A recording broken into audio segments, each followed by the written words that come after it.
So shall we start the session? I'm ready, madam. Okay, sir.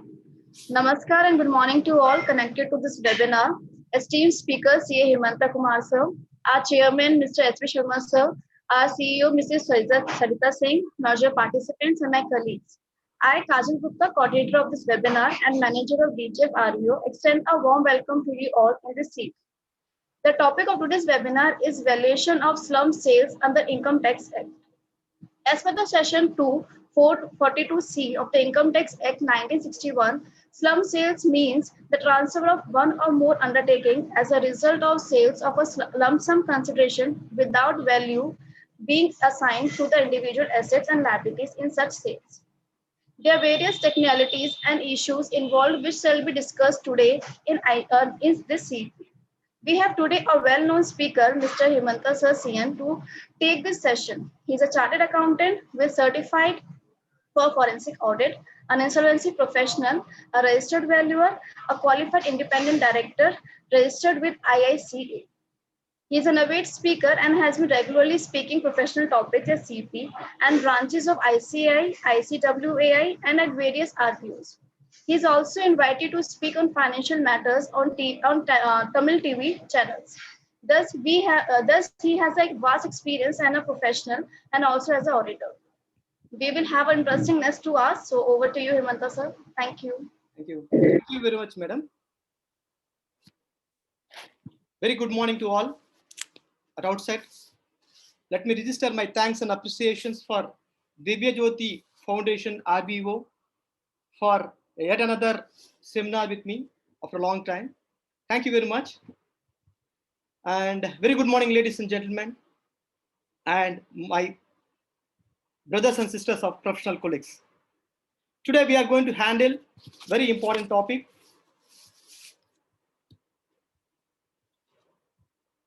Of a new topic which having the potential for the valuers under valuation of slum sales under Income Tax Act. Friends, before taking the subject, I have been informed by the organizers. The present allied crowd consists of all three classes of assets: securities as well as security finance, land and building, as well as plant and machinery. So my disclaimer, my discussion will be keeping mind of all three people. Probably income tax, my colleague SFS may be experts in this particular field. I may be sometime I may be required to be deviate and go for a little bit basic fundamentals on Income Tax Act, so that the idea behind that is to understand the all audience in a nice way, and overall understanding about what exactly valuation of slump sales under Income Tax Act will be better appreciated. With that index, let me move on into the thing. Today, agenda for the topic, there are 4 areas I was divided. One, I'll take you what is the definition of slump sale, section 2, subsection 42C. Madam already defined, very simple, but still what is the inside of each and every terminology, what is the difficulties in that. Each, and second part, in Income Tax Act, section 50B, talking about how to do the calculation for capital gains purpose for the slump sale. So first we'll understand what is meant by slump sale. Then we'll understand what is exactly the provisions in the Income Tax Act talking about how to calculate the slump sales. And recently, by notification 68/2021 on 24th May 2021, Income Tax Department come out with rules. A new rule called 11 UAE. A new rule, it's not an old one, new rule called 11 UAE, notified and come out with some set of formulas how to do the valuation of fair market value. A new terminology also introduced for the purpose of fair market value. We know everything, but in Income Tax Act, this for the purpose of slump sales, a terminology called fair market value was introduced, and we'll see in 50B what is that, and how to do the valuation under Income Tax Act 11 UAE. A new notification was issued. And beyond all, the very important point is what is the professional opportunity for the registered valuers or valuers under Income Tax Act for this slump sale. To begin with, too easy to understand the valuation professionals in a detailed way for this, especially in Income Tax Act. Probably most of the people are, I can bifurcate into 3 categories of opportunities in Income Tax Act. As per the statute, as the Income Tax Act, there are set of provisions, rules specified only a qualified register valuer under Income Tax Act. That is 34AB of Wealth Tax Act. 34AB of the Wealth Tax license, those people are having, will be designated, it's not new one, designated as a register valuer under Wealth Tax. Friends, we know register valuer under income tax, as well as we are all people are associated now is register valuer under Companies Act, under section 247. We understand a little bit more. So first category of people, very specifically in the law, required in set of rules, only a qualified register valuer who registered with the commissionerate and having a license with the CBDT under 34AB of Wealth Tax. Some people have a doubt. Wealth tax already abolished. Then why we are talking about wealth tax? Friends, wealth tax is abolished. I completely agree with you. But few sections in the wealth tax still live for the purpose of, especially sections in of set of sections under this wealth tax 34AB, 34A. All these 6 sections are still live. So those people already registered in India, maybe in the range of 9,000 to 10,000. My memory is correct. In India, entire India, registered valuers under income tax, that is a Wealth Tax Act 34AB. So in henceforth, we'll talk as a Wealth Tax 34AB. Register valuer 34AB. So that profession, not only if you register, not only income tax, direct tax, but also we have an opportunity under Benami Act as well as the Money Laundering Act. So if you want to have the do profession under Money Laundering Act or the profession under Benami Act, if you want to represent before the authority, if you want to represent before the appellate tribunal on behalf of the clients or this or that time, the basic qualification in the case of direct taxes is the wealth tax registration under 34AB. Now the questions may come, few chartered accountants, I'm not registered, sir. So what is my fate? Friends, don't worry. There are few sections talking about chartered accountants or merchant bankers can do the profession of valuation. Some people in the allied code further there, sir, neither I am not registered with the wealth tax, nor I am not a chartered accountant. So is there any professional scope for me? Yes. There are some set of provisions, certain rules where they are not mentioned either which valuer has to be do the valuation either a valuer under register valuer wealth tax or chartered accountant or merchant banker, they kept open. But the particular portion of the valuation, normal office administrative person, accounting person cannot be do, because it requires the technical knowledge. It requires the technical knowledge, where the technical expertism is only with the valuers, with our allied crowd. So in those area, all our three classes of assets, register valuer, land and building, register valuer, plant and machinery, register valuer, security financial asset, all three classes of assets will be fitted to that. So in put together in Income Tax Act, if you bifurcated the opportunities, it will spread over all three type of professions, three category of people. Keeping set aside, so while doing the provisions in detail study, let us understand where exactly the requirement of value, exclusively professional opportunity for register valuer uh, wealth tax, where we required chartered accountants or merchant bankers, where we required register valuer under companies act. Friends, let us discriminate in this stage itself and understand the concept very clearly. So first time in Indian history, the first legislation, Companies Act 2013, recognized the valuation profession in India in 18th October 2017 by notification, section 247, along with the valuation rules. So they recognize the valuation profession to be designated in the Companies Act in different provisions, say 13 different type of provisions, legislations, required circumstances, required only a qualified valuer required. That qualified valuer is nothing but registered valuer under section 247. So we all registered with the 247. Within a span of 5 days, they required the one adjudicating authority to control the institutional framework process, so that by the time our adjudicating authority, Insolvency and Bankruptcy Board of India already on. So Government of India thought that let us take the responsibility, IBBI. Now, till second, IBBI is taking in their shoulders, apart from the additional, their regular activity of insolvency process, IBC code, they taken the additional responsibility of the well-known, our allied profession of the register valuer. And we know that the process of draft valuer bill already exactly 1 year back, more or less, it was taken into the public opinion, and it's all of opinions are given, and register valuer bill, which going to be happen anytime, we can positively expect July month budgetary session, I mean, parliamentary sessions, or if it is missed out at on December 2021, let us hope positively the register valuer bill will be transformed.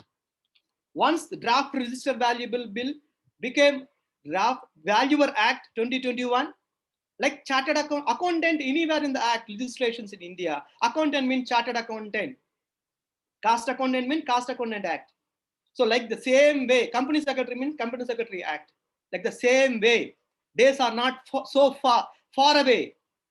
Once this draft valuer bill transformed to a valuer act, all valuers, our register value are going to be valuers and having a prefix of AV, FV, HV, all these things, you know. And apart from that, 14 legislations in India, 14 legislation in single shot. Let us positively expect that without having any correction in the draft bill, if it is passed, then 14 legislations will automatically will be having the powers of, will become the valuers, register valuer become valuers, and all our register valuers will have a power of signing authority, all 14 legislation.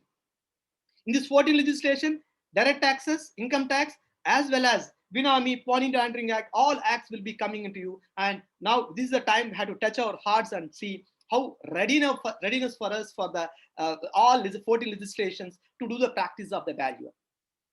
Friends, so keeping aside about the background of our valuation profession, now, so to sum up, I mean the subject only, to sum up, so the question may arise with a few members by this time, whether I had to go, once you are telling so many things about the importance of the register value or wealth tax, 34B, whether I had to go and register now, it's a question mark now. If you feel that draft bill will transform for further more time, if you feel that, you can very much can have it, but it involves a cost, time, and process. Whereas once draft bill became valuer act, automatically all our valuers will have the signing authority. So before that, let us, this also one opportunity, once it is transformed, all our register valuers only will have the opportunity to do the valuation. So that is the reason the importance of this particular topic will be much more relevant in present day context. Okay, keeping that, wherever other things are there, I'll keep update you. Now let us step into the subject very quickly. No problem. Whatever is there, we will learn little bit, understand whatever little bit we know, and very cleanly, neatly. Fine. Slum sale as a definition under in the Income Tax Act, Section 2, subsection 42C, define. Slum sale means the transfer of one or more undertaking by any means for a slum sale consideration without value being assigned to the individual assets and liabilities in such sales. And they're given two explanations. Explanation number one, which is talking about what is meant by undertaking. Explanation number two, the removal of that is hereby declared that determination of value of assets or liability for sole purpose and purchase of the stamp duty. Stamp duty. Friends, stamp duty, we are going to discuss much more things in today's discussion, especially land and beings. I love to have a detailed discussion, debate on how to do the stamp duty valuation and what is the relevance of stamp duty valuation. It's going to be a rocking in the down the line for the land and building people. Stamp duty valuation. Okay, it will be separate subject, and registration fee and other similar taxes for shall not be regarded as assignment for the individual assets liability. This is a definition, is the latest definition from 1/4/2021, last financial budget. There is some small replacement in the definition. There is a replacement. That means one particular words were replaced. It's not addition. It is not addition. There is a replacement in the definition. If you want to know about the replacement of the definition, first we should know about what exactly the earlier before the particular definition was taken place. Let us look into. Earlier definition, section 2, subsection 42, defines slum sale. Slum sale, can I say it as a lump sum sale? Okay, easy understanding. Slum sale, now onwards we will say that for easy understanding, for layman understanding to register in mind, slum sale is nothing but lump sum sale.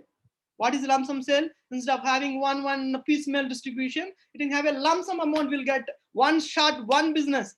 How we are going to get a lump sum signing authority? By draft valuer became Valuer Act, lump sum. All 14 acts going to be in lump sum court. We are going to get for the signing authority by single shot.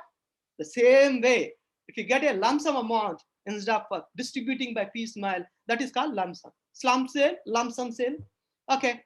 Transfer of one or more undertaking as a result of sales or some sales consideration without value being assigned individual. Remaining things are tick-tack. The first significant replacement, it is not addition, replacement. That is the reason I put in yellow color, undertaking as a result of sale. Okay. What exactly? Undertaking by any means. Now, let us understand why this particular language was required to be changed. Okay, if you want to understand what exactly result of sale, first you have to understand sale is a very significant sentence. Lump sum sale means sale is very significant sentence. So I thought let us understand what is the interpretation of sale. Unfortunately, in Income Tax Act, there is no definition for sale. Obviously, we had to go and borrow from other different act where what is meant by sale. So the immediate act, whenever sale transfer was documented, then immediate act in India is a very significant as Transfer of Property Act 1982. Of course, thanks to that, they're given a definition. Sale to mean a transfer of ownership in exchange for a price paid or promised or paid part or part promised. So they brought, there should be a price for that exchange of ownership. So there is a significant exchange of ownership. We know that. What is meant by price? Then unfortunate, the price is not again defined in Income Tax Act nor TP Act. So let us understand what is meant by price as per as Sale of Goods Act 1930. All these acts we studied in your studies at 50 hours of mandatory training. So these are absolutely necessary. To basic things are required. So when we understand Sale of Goods Act 1930, money consideration for sale of goods. Friends, what happened when you, so this interpretation people take into consideration when a particular transaction, how to discriminate in a particular transaction as a slum sale or normal sale. First, let us understand what is meant by slump sale, what is meant by normal sale. In the case of mergers and acquisitions, when the company is having a restructuring of the financial things and company want to revamp it, for example, company having a 4 divisions, company XYZ, one division working very good, second division is not working good, third division working good, fourth division is not working good. So the maximum restructuring for the financial person, either the loss making division can be sell who are having a willing buyers, or else even loss making company, if people are not coming in, profit making company, if you sell, if you get more money, and if you could able revamp your loss making company into your profit making company, those type of structuring things can be done in the mergers and acquisitions as a part of mergers and acquisition part. So the option left out for the company selling company, either for example one particular division I could able to identify piecemeally. I can identify even in the insolvency bankruptcy code also, when it goes for liquidation, piecemeally if you could able to get market open, and if I thought that is more profitable, I can identify. It may be a little bit risky and cumbersome also, no problem. If it is more profitable, more risk, more reward. So we'll individually identifying asset and selling, and when you are selling individually and identifying the sales called individual sales. When you are not getting a deal for the individual sale business, selling the entire assets as well as liability as a going concern to some other buyer is called, either it may be whole company or one undertaking. Undertaking nothing but one part of the company, one part of the company, one part of the division. It can be easily understand, can be sold as a lump sum, transfer of one more undertaking as a result of sale, as a result of sale for a lump sum consideration. So first condition, there should be a transfer. Second condition, there should be earlier there is a sale. Third condition, lump sum consideration. So consideration had to receive instead of not identifying individual asset wise, not identify individual asset wise the consideration, getting as a overall asset minus liability, overall what is the consideration is called lump sum consideration. Fantastic, we understood that. Now what is the difficulty in this? Sale, people are interpreted half late in a lot of cases are taken in the either assessee side as well as the department side, the court of law. Sale means only if you're having a monetary consideration, because price, sale linked with the price linked with a monetary consideration. Monetary consideration means there are two type of consideration can be given in any transaction. Monetary, you can able to identify cash, bank balance, whatever transfer. Non-monetary, instead of I take your assets and company as holistically, in turn instead of that I'll give my land, my property, my machinery, I'll give my shares. Non-monetary consideration, how to value that, that became a big challenge. And non-monetary consideration, if you have a this thing which is very difficult to calculate, and monetary consideration will not be considered for the purpose of slump sale, one argument was taken to make the things make it clear. Finally, from 1st April 2021, this definition, new definition was the particular word sale was removed. In this place, it was replaced with by any means. Make it simple life. Are you are getting monetary, non-monetary, whatever way you get, no problem. If you could have a transfer, transfer means again the given a definition. Again, the big confusion was created. In Income Tax Act, there is a definition for transfer, sale, exchange, relinquishment, all etc. Blah blah blah. Big definition is there. So purpose of this class, transfer shall have meaning assigned to its clause number 47 in capital gains. Capital gains for section 45 to 55A. There are different clauses, sections are there. And this is a transfer, they made it very clear. And instead of sale, undertaking by any means. So to cut short, to understand our thing better way, we understood this. So important for slump sale, there should be an undertaking, and there should be a result of sale, that is nothing but a transfer now today, and lump sum consideration to be taken into. So these are the three conditions which has to be understood very well. So fundamental point number one, that is the reason I'm spending much time to understand whether it's a normal sale, piecemeal sale, or slump sale. The first and foremost definition is there should be a one particular undertaking. Selling company has to be given to assessee can be given to other person for a consolidately asset-wise liability or particular division easily identifiable, which is transferred to the buyer. Okay. Now some practical questions will come, like a few days back one madam called me, director in a company and shareholder. In a company there are 5 shareholders, and 5 directors. And she asked me, there is a slum sale, sir. Can you help me in how to do the valuation related, slums related works? And she approached me. Then I asked some details about what exactly it is, whether it is a slum sale or not slum sale. Let us decide. So then keep on talking something. What exactly finally happened? From buying company, they identified the value of the company, and each individual, for example, 5 crores they identified. These 5 crores they distributed 1 crore, 1 crore, 1 crore, 1 crore, each separately. That means price is arrived for the entire company. Company shares they purchased instead of the company name. They, in this case, they purchase the shares directly from individual shareholder to one individual shareholder. There is a share transfer.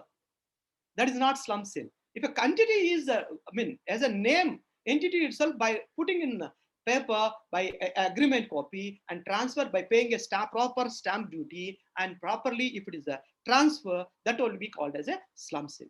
Hope you understood clearly what is meant by slum sale, what is meant by. So we should not confuse at any point of stage what is slum sale and slum sale. Half late in India is one of the most fascinating and easy and attractive for the investor point of view and income tax point of view and benefit point of view. Slum sales are having a huge potential in the mergers and acquisitions. So where we'll get this profession, sir? Before understanding all these things, let me make my mind very clear. Friends, this profession will get from the, especially when company secretaries and chartered accountants and CFOs and consulting, M&A consulting companies. If you could able to make yourself representing, make your professional services to the people that you are providing the services for the as a valuer under income tax act for the slum sale, you have a very good potential for the business. And trust me, huge, very decent number of commercials will be there compared to what we are presently doing in our day-to-day life. Compared to that, the commercials are very attractive, very remunerative, a particular area of professional opportunities. Okay, after understanding about slum sale, now let us move on to the next level. Next level is to, before moving to the next level, let us understand a little bit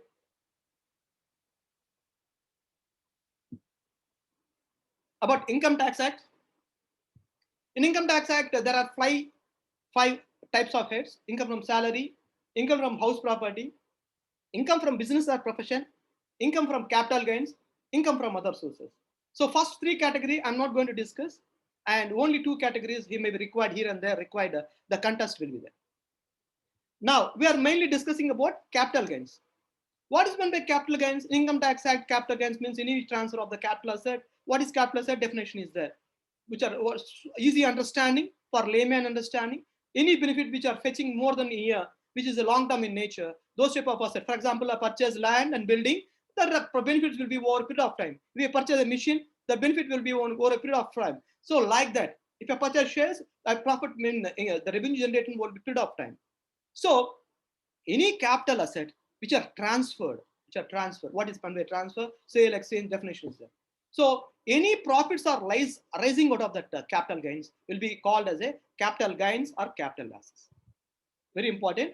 So we understood there will be for a capital asset, any transfer is there. Capital asset, there is a transfer is there. There will be capital gains, capital loss will be there. How to arrive these capital gains? To arrive the capital gains, very simple. I purchased for this particular machine, laptop, machine, for example, machine or movable or removable or any capital asset for purpose. There will be two components. One, purchase cost. Land, let us take land. Purchase cost will be their land. And I will sell after 10 years, there will be a sale process. Sale minus purchase is equal to profit. So for selling the particular land, what is the direct cost involved? That cost has to be reduced. Simple. The same way, capital gains for the slum sale. In the case of slum sale, what will happen? There will be not individually identifying the assets and liability. The question may arise, how to do the valuation? Now, the valuation for capital gains will be a computation of the capital gains will be the capital loss or loss or profit. Or again, it is that there are two things: short-term capital gains, long-term capital gains. Law itself defined what is short-term capital gains. Short-term, long-term capital gains is the one which is having a more than 36 months in by SSC. We'll call it the long-term capital gains. It's not specified for all types of capital assets. Different capital assets having a different thing. For example, recently changed For land and building, instead of 36 months, it is 24 months. For shares and security, it's 12 months. Like different types of assets having a different type of time frame to fix apart whether long term or first we have to decide is there capital gains or not capital gains. Two, whether it's a long term capital gains or short term capital gains. For our easy understanding, for the case of slum sales, law defined if it is a more undertaking having a more than 36 of age, then it will call the long term capital gains. If you're having a less than 36 months, it is called short term capital gains. Because income tax rate for long-term capital gains is different and short-term capital gains is different. That is the importance of that. Okay. So for capital gains, the doubt for how to arrive it, there will be two components I said. One, purchase price, very careful. There will be a purchase price, there is a selling price. What is purchase price? Purchase price is nothing but what is there in your books, asset minus liability. Well, it's nothing but net worth. Asset minus liability, we call it the net worth. That is your book value, that is the purchase cost. And what is sale price? What you actually sold to the person for agreed for the selling this unit is the selling price. There is no confusion in that. So sale minus transfer of transfer cost less net worth will be called as a capital asset or liability. Friends, in this gesture, so earlier there is a net worth not having any problem. This should be calculated by a professional opportunity number one. It should be certified by a chartered accountant. Whenever slum sales are there, professional opportunity number one, you should be certified a chartered accountant and form 3CEA. That is before the tax audit due date, before tax audit 34AB due date, 44AB due date, we have to provide our certificate under 3CEA. I'll show you what is the certificate when point comes. Professional operation number one. So net worth valuation certificate should be done by a chartered accountant. Simple. For doing that net worth valuation certificate, probably he may require some set of numbers. It should be required a certification from a qualified land and building and plant and machinery and jewelry expert or any precious material. That certificate he has to obtain. Based on the expert certificate, he arrives the net worth certificate. Earlier also that. Now still the same thing continues. No problem.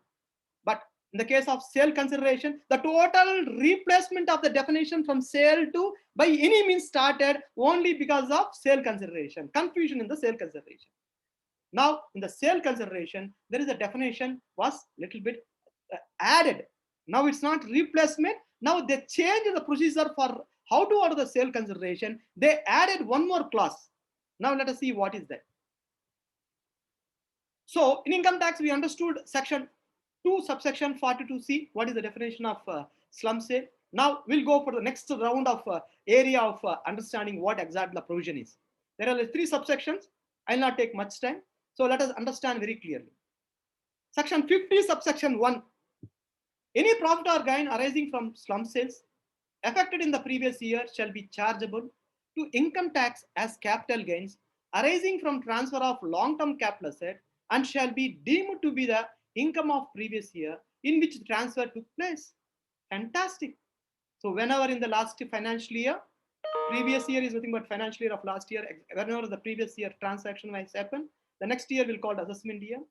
So in the previous year, any transaction was arise chargeable to capital gains in terms of transfer of long-term capital, provided further that profits arising from transfer of under slum sale of any capital asset being one or more undertaking owned and held by assessee not more than the 36 months immediately preceding the date of transfer shall be deemed to be the capital gains arising from transfer of short-term capital gains. So law made it very clear in the definition of 50 subsection 1. That is, if you are having any slum sale, if you identified under, if you are any transaction fit under section 2 subsection 42C, if you define as a slum sale, then if undertaking, the next step is the undertaking whether the having more than 36 months, you take it as a long-term capital gains. If it is less than 36 months, you take a short-term capital gains. It's not question of one individual asset wise, the question of undertaking when it is only incorporated and started its commencement of business. Now we understood short-term capital gains, we understood long-term capital gains, and we understood when by in the previous year any slum sale had happened, it will attract 50B subsection 1. Fantastic. Now we move on very quickly. Subsection 2, very important, heart of the section. Because there are 3 sections, 50B subsection 1, 2, and 3. In subsection 2, there is a addition.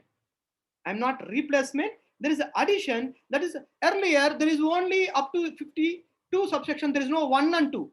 There is no 1 and 2 earlier. From 1/4/2021 onwards, they became amended the provision in the last finance bill, and they included the vocabulary of including clause 1, clause 2. Make it very clearly. In relation to computation of capital asset being an undertaking or division, transfer by of such slum sale, if any undertaking or division transferred and fit to that section 2 subsection 42C. How to do the calculation? For the two components are required: one, cost; two, consideration. Okay. Cost. What is the formula for cost? The net worth of undertaking or the division, as case may be, shall be deemed to be the cost of acquisition and the cost of implement for the purpose of section 48, 49. No regard shall be given to the previous contained in the provisions of 48. Okay, what is 48? 48 cost of acquisition formula. We not go in detail on that, and this is a headache of the auditor or headache of the particular company assessee to calculate. For cost of acquisition, net worth calculation, how to do? So for that net worth calculation, probably the next provision will completely talking about net worth. When that comes, I'll discuss. And now one formula, net worth, how to arrive? One formula is given. Second one, careful. Listen carefully. Point 2.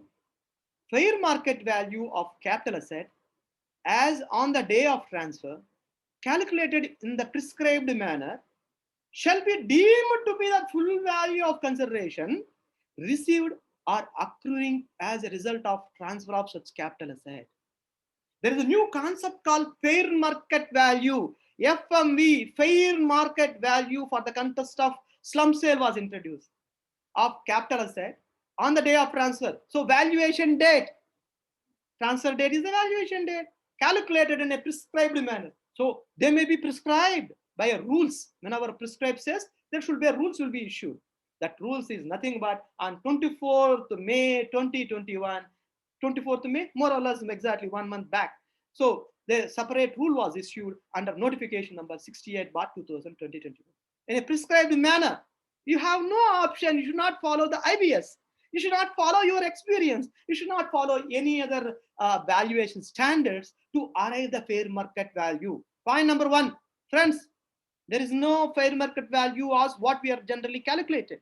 So income tax department prescribed, even in the IVS also, there is a deviation. Whenever legislation, whenever law prescribed a prescribed manner, the valuer has to be follow or deviate IVS and has to follow the prescribed statute thing. For example, IBC code, if you want to do fair value, liquidation value, you have to prove fair value, liquidation value, basis and your premises will be as per as the provisions of IBC. The same way in income tax also, there is a prescribed manner. Wherever prescribed, we have to, there is a, forget about fair market value, what you generally prescribed, generally calculated, you have to calculate it as per the prescribed manner. What is that prescribed manner? Let us see. Shall be deemed to be the full value of consideration. Deemed to be, that means irrespective of the transaction, irrespective of registration, irrespective of consideration what you received. What fair market value formula prescribed? What fair market value formula prescribed under 11 UAE? Under 11 UAE rule, 11 UAE, what is prescribed the formula? That formula arrived value will be called the fair market value. That fair market value shall be deemed to be a share consideration for the transaction. So now it's our life is simple. For capital gains, two things are required. One, I required sale consideration. Sale consideration is nothing but your deemed fair market value, deemed consideration under 11 UAE. Formula number 1. Expenses, what directly incurred for the expenses? Expenses will be there. Net worth, let us see what is how to narrate the net worth. Every assessee, in the case of slum sales, shall furnish in the prescribed form a report of accountant as defined explanation of the section 228. That's what I told you. A prescribed form will be prescribed. What is that prescribed form? Let us see.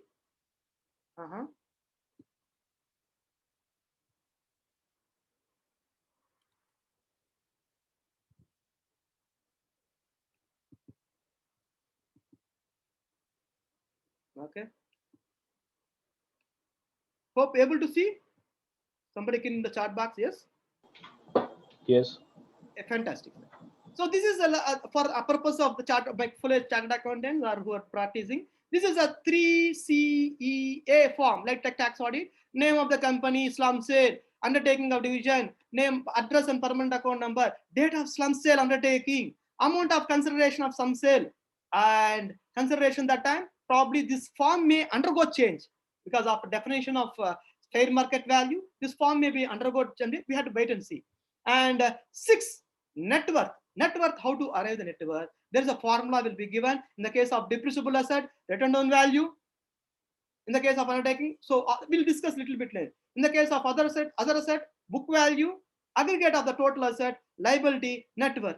So whatever blindly we do in the net worth certificate, certifying for different bank purpose or some other foreign, whenever the person go for visa purpose, net worth certificate, different purpose net worth certificate we're issuing, but this net worth certificate, the formulas were prescribed as far as the level, this particular 3CEA certificate has to be issued by a chartered accountant. This is only for understanding purpose. Okay. So law made it very clear how to calculate. Let us move on to our how to calculate this thing. Computation of net worth of undertaking, a division as case may be, certifying that the net worth undertaking or division as may be. Okay. For explanation number 1, for the purpose of net worth shall be aggregate the value of assets undertaking division reduced by the value of liabilities. Understood. So for computing of aggregate the value, how to do? In the case of WD value, as far as block value of particular, as far as Income Tax Act, what is the WD value for the depreciable assets? In the case of other assets, book value. In the case of assets or goodwill of business or profession, which may be not accrued by assessee, then value will be self-generated goodwill, self-generated intangible assets will be treated as a nil. If you purchase and paid consideration, that value only considered. In the case of catalyst in respect of 35 AD, it is related to research and development, which are eligible for direction, special direction. Those cases, it will be nil. In all other cases, book value of assets. We already seen in the formula how to arrive net worth certificate. In net worth certificate, based on that formula, it shall be calculated. Now, we understood fairly. First, what is meant by slum sale? Now we understood 50B, 1, 2, 3. And what is the formula for what is the numbers to arrive the net worth formula we see? So to point to understand very quickly to recap, capital gains are assets loss computed above either long term or short term depending upon the period of undertaking holding. Simple to sum up. That is more than 36 months, long term, less than 36 months, short term. And very, very important thing, no indexation is there, no headache. So when indexation concept is not there, the more 1/4/2020, 2001 before asset if you purchase, what happened? After you purchase, what happened? What is the indexation rate we had to take? Because in slum sale is concerned, it's not possible for individual asset to identify and liabilities to identify. So we are considering as a lump sum. So that is the reason the logic behind of no indexation was specified in the law. That is 38, 48, 49 will not be applicable. So no indexation benefit be applicable for the slum sales. Fantastic. Now we understood. Now move on. Net worth certificate. We understood value of net, how to calculate the net certificate. Bullet points to recap. Valuation of net worth should be taken into account any changes in the value of assets or of liability resulting from revaluation such assets or liability. If you have any revaluation of assets or liability in between from the purchase of asset to slum sale date, that revaluation value should be ignored. And even as an asset or liability, that should be ignored. Only book value has to be taken into. If it is a WD depreciated asset, then only depreciated value has to be taken as a value for the purpose. Number 2, in the case of assets on which 100% deduction 35AB will not applicable, that should be rolled out.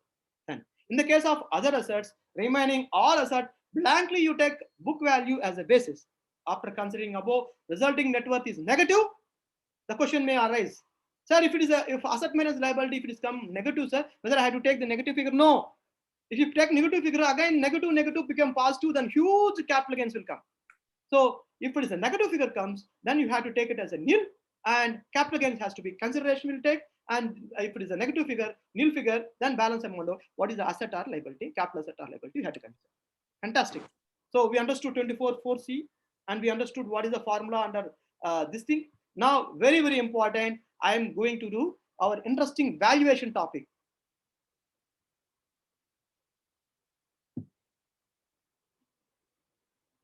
UAE. Okay, why not we can have the base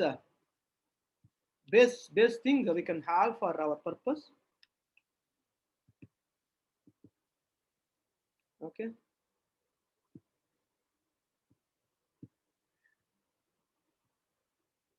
Yes. Friends, is the 2 pages notification. How to do the valuation of fair market value.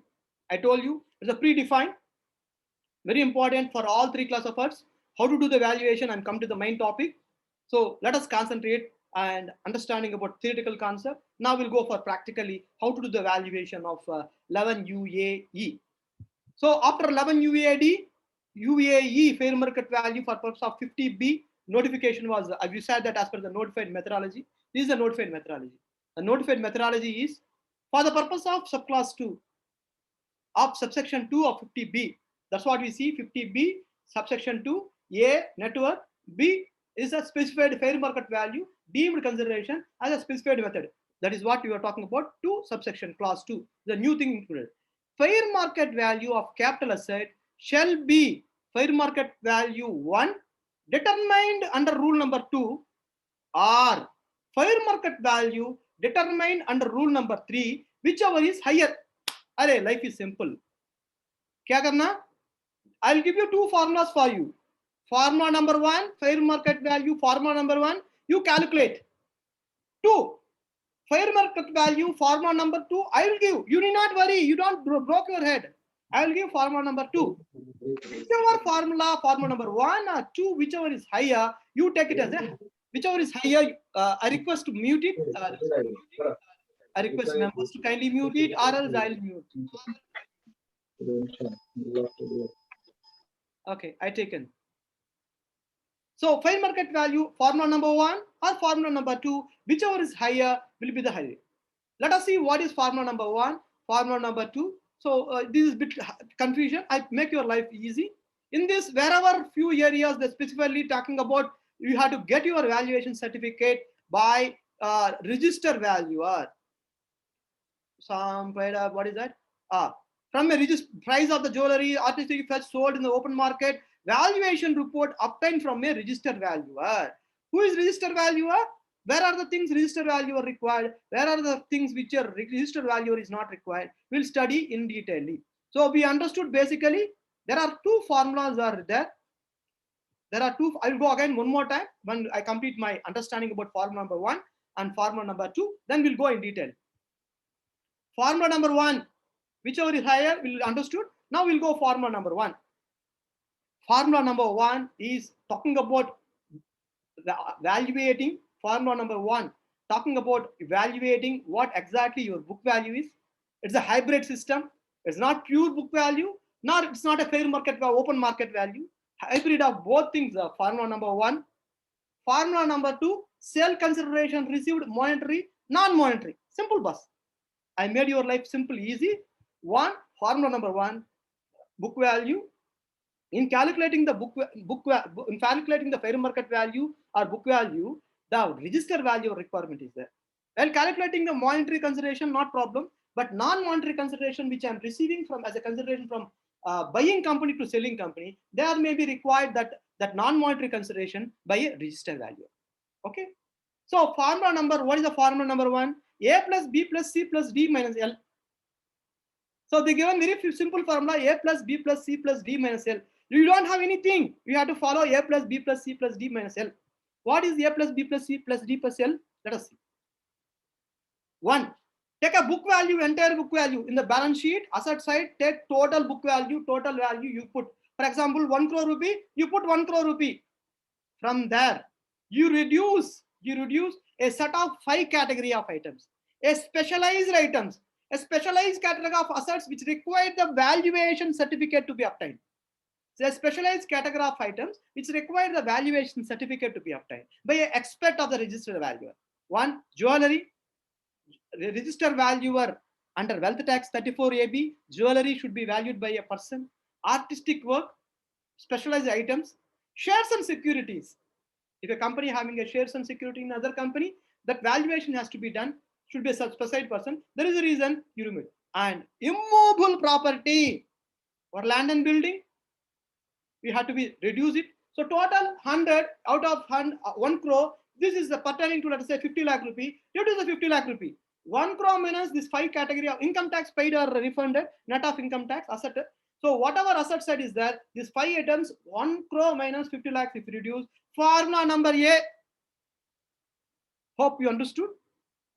Blindly, step 1, I'll go for step wise. Step 1, total asset side value, take it from asset side value, reduce the specialized category of assets, 5 assets, and blanketly arrive the value. That is, those assets will be blanket book value. In other words, debtors, cash balance, advances, whatever miscellaneous other things are there, blanketly you can take a book value. Other words, that means if your balance sheet is not having all these 5 category of assets, then your book value will be 0 minus book value will come. So formula number A. Now formula number B. Jewelry. How to do methodology? Methodology for evaluating jewelry. Jewelry should be calculated based on the market price. Market price of the jewelry on the day of transfer. This particular slump sale transaction is executed on the particular day. What is the market value of that? That should be done by a registered valuer under 34AB of the wealth tax. Very good. Then market B, artistic special category of items. Sculptures. This is the item paintings. Those type of things are valuer under Wealth Tax Act 34AB, who are qualified only on the market price of the particular item. Special item should be valued. Fantastic. Then 3, shares and security. It should be done as per as the already we have a valuation rules for shares and security in Income Tax Act under 11UA. 11UA. There is already there for listed company, unlisted company. There are 2 subsections, 11UA1, 11UA2. If time permits, I'll discuss a little bit more at the end of the session. What is 11UA1, 11UA2? But here 11UA2 will not applicable. Only 11UA1 will apply, and 11UA1 having 3 subsections A, B, C. We have to follow for valuing the shares and securities. Fantastic. Next, friends, very important, immovable property. In the case of immovable property, stamp duty value of immovable property. Now, what is meant by stamp duty value? Stamp duty value, as per the Stamp Duty Act, any circle rate, card rate, or guidelines value, or sale consideration, whichever is high, we will call as a stamp duty value. There will be every state, almost more or less all states are having websites for arriving the know about stamp duty value. If you go to the website, if you give a location and Chennai, Mount Road, so etc. Street, particular street, if I know the stamp duty value, which is determined by the local government and which is determined by the stamp duty authority. Might have a doubt. So in this allied crowd of land and building, I want expert opinion from for make the discussion further more. Friends, my understanding stamp duty value of a particular location, do you think that it gives the exact intention of bringing out of this entire value of fair market value on the day of transaction? What is the marketable value in the market is the idea. Stamp duty value, for example, in Tamil Nadu, in 2019, there is a change in the stamp duty value, subject to correction, or some XYZ state, by Tamil Nadu, XYZ state, there is a stamp duty value. They're supposed to change, my understanding, every year, keep on changing the stamp duty rate. But in a particular state, carefully, in a particular state, in 2019, there is a rate was fixed. Now, the stamp duty rate from 2019 to till date, if it is not revised, then if you are executing the transaction today, then the rate of 2009 will be automatically taken as a stamp duty rate, and value will have no go or no say to say this value will not fetch. It may be more, it may be down, or it may be equal if it is stagnant. But 2009 rate, today rate in the market, if it is the same, it is a very rare cases. Slightly it may go up or slightly it may go down. My question is, if you are considering 2019 stamp duty rate as a date for the fair market value of the property, immovable property, whether it gives a correct fair market value for the purpose of income tax purpose or not, some views can be expressed. Those are interested to speak can unmute and speak. Land and building experts, register valuers are there in the allowed crowd. I request share your this thing so that from our discussion something we can, if it is good or correct or not, we can bring it through our RVO to the notice for the legislators. I request anyone interested to share with me kindly. Yes, sir. Good morning, sir. Very good morning, Rangnath sir. Please go ahead. Actually, I am a P&M valuer. Okay. So, I studied MSc in real estate. I am also supporting this land and building valuation. In recent cases, we could sign in Chennai, and around Tamil Nadu also. We could see that guideline value is more than the market value. We told the guideline value is revised only in 2019, 2 years more. Is 2 years old. But after this corona situation, I had done, I studied land and building valuation for government purpose. In many of the cases, it's come around less than 10 to 20% of the 2019 guideline value. Correct, sir. Agreed. If that is the situation, of course, for the purpose of calculating income tax, there is another provision, 5% variation between stamp duty value and market value consideration. 5% of 20% difference is there. That provision kept aside. Now, the question is here, I repeat one more time. Let us assume in a particular state X, in a particular state X,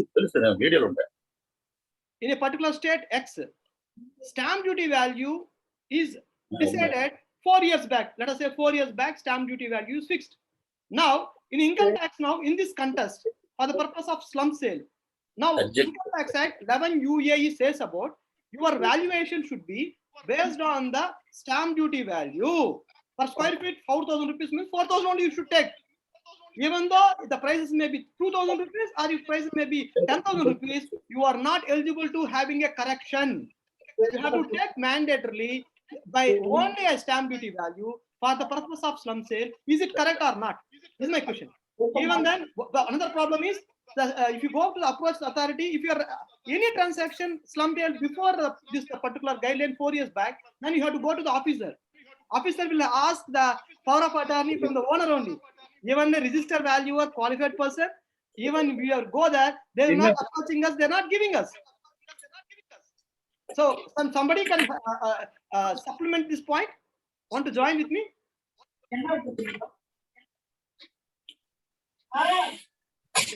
Anyone want to supplement and join with me? Whether 4 years back stamp duty value will be the same value which you are going to state if there is no changes in the stamp duty value, whether it stands logically to give the correct fair market value or not is the question. Good noon, sir. This is Yogesh Selawat calling from Indore. Namaskar, Yogesh. Please. Sir, in MP, last year, government has reduced the stamp duty by 20%. The stamp duty was reduced 20% just to increase the revenue. That was their logic. Whether revenue increased or not, that's a different issue. But what you are discussing is that whether the stamp duty value is the correct value. My opinion is that it will not be fair to say it's correct, because in India there are two things: transaction in black and transaction in white. And for the bank purpose, it is generally said that we need to take the market value, means we need to include both black and white portion in that case. Perfect, sir. This is the problem which we are facing in banks and all other cases also. So I do agree with you that considering guideline value as a market value is not good. Whether instead of that, the market value for the stamp duty purpose is fixed by the collector or district magistrate, it should be given to the institute of value, whatever institute, either it may be whatever this, it should be, a body should be formed of valuers who should decide what is the value, rather than to be fixed by the government authority. So in other words, even you rightly point out, sir, this valuation procedure methodology should not be stamp duty. The methodology can be IBS. can be followed as IVS or any international valuation standards can be followed to arrive exact market rate, what exactly will be fetched in the open market, that after spending the expenditure for marketing, that value should be the appropriated value for the purpose of fair value, for the purpose of slump sale. That's, I completely agree with you, sir. Any other opinion? Wonderful, sir. Any other opinion? Thank you, sir. Thank you, sir. Any other want to join with me and discuss on this for improving the things?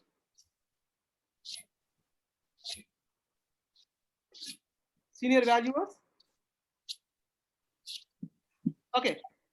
We'll move on to the next level. Yeah. So, hello. Yeah, yes, sir. Yes, sir. Sir, this is Sudhakar Rao Dunga from Srikakulam. I think you know. Namaskar, namaskar. Very well. Namaste, sir. Namaskar. Tell me, sir. Sir, just I have one doubt, sir. Please, sir. Actually, we are residing in Arsavalli, sir, Srikakulam. Correct. Here we are residing abutting on main road, sir. Our place, actually, Arsavalli's area is very more area, sir. Surya temple, Surya Deva temple. Surya temple. Correct. Actually, here the fair market value is 50,000 per square yard, sir, abutting to main road in Arsavalli. Okay. For the same, actually, government has fixed the rate is 5,500, sir. Okay, sir. Okay. Go ahead, sir. Sir, can I speak in Telugu, sir, for explaining you clearly? Go ahead, sir. Yes, you can speak to that. Yes. I can translate the yeah. అయితే ఇక్కడ అరసవెల్లిలో చాలా దూరంలో కూడా same guide line value ఉందండి. ఇప్పుడు ఉండే ఇదే rate ని మనం అక్కడ how can we fix, sir? So if the land is converted. Okay. Good, sir. So what sir is telling that in his village there is a particular area in the main city there is a particular square yard. What other rate is there? Even if you go inside of the city, Yeah. village, the same rate is applicable. So do you think that is the same rate will applicable? Yes, sir. When the land is converted. Even converted land also. Is it correct or not? That is the government policy, which we are not going to that. Now the contest is, sir, here is stamp duty value, which we are blindly taking as a fair market value. Whether it will fetch the correct value, fair market value for the purpose of arriving a fair market value, is correct or not is number one. Sir, Hemant sir. Yeah. Sir, here there actually the square yard rate. Suppose here the square yard rate is 5,500, sir. But in remote area, it will be actually fair market value is 3,500, sir. Okay. It is less than there. Okay. Then how can we take the value, sir? No, can we give in the whatever fixed by your local authority, that authority rate will be taken as a blindly. There is no application of any scientific way of calculation to arrive the value of this particular. Sir, Hemant sir, my point is, sir, my point is, can we give fair market value is less than the guideline value in our valuation report, sir? No, sir. That's what I'm trying to say. Stamp duty value, whatever is there, that blindly you have to take. You have no choice to take it other than stamp duty value. It is the minimum we have to take. Minimum, maximum, only one. No minimum, no maximum. You have to take. Sir, actually the value is less than the GLV there.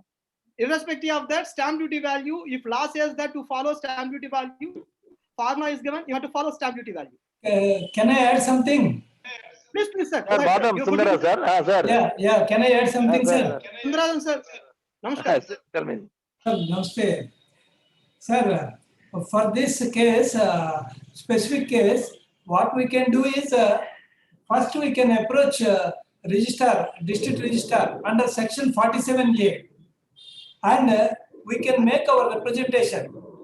Based on that, there is every possibility for getting the market value get reduced from the district registrar itself. Correct. Yeah. But how far it is possible for case to case approaching the registrar and time to time he has to change it practically? How it possible? How much definitely it will happen, sir. For each and every case, this sort of things will not be there. This is a rare case. In such cases, we can approach and we can get the justification for that. Okay.